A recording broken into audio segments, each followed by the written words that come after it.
Bisi-bisihan na naman tayo for today's video.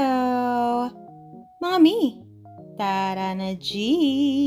Kahit na bumabagyo pa, hindi nito mapipigilan ang pagre-repack namin ng mga loot bags para sa Kapampangan Cake Festival. Naku, mga mima ko, excited na ba mga Kapampangan bakers dyan? Amazing! Sa totoo lang, hindi ko in-expect na magiging tunay na festival talaga ang mangyayari kasi ang akala ko simpleng meet and greet lang ang mangyayari, yung magdadala lang ng cake, tapos usap-usap, ganun. Hindi ko expect na uulanin tayo ng mga sponsors and at the same time, napakarami ng sumali at marami pang gustong sumali. Kaya sana kapag naging successful ang event na ito ay maulit pa. Gusto ko na rin i-grab ang opportunity na to na magpasalamat sa mga co-bakers natin na tumulong sa pag-organize ng event, pag-repack, paghanap ng mga sponsors at kung ano-ano pa.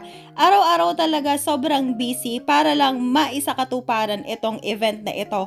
Maraming salamat din sa mga sponsors ng event na ito na hindi namin expect na ganito kami karami uulanin ng blessings. Kaya napakasarap talaga sa mga mata. Ayan na mga mimo ko, ang mga pa-loot bags, pa-giveaways at mga paraffle na mapapasa inyo sa event. Kaya kita-kits tayo sa Vista Mall Pampanga, September 27, Kapampangan Cake Festival 2025.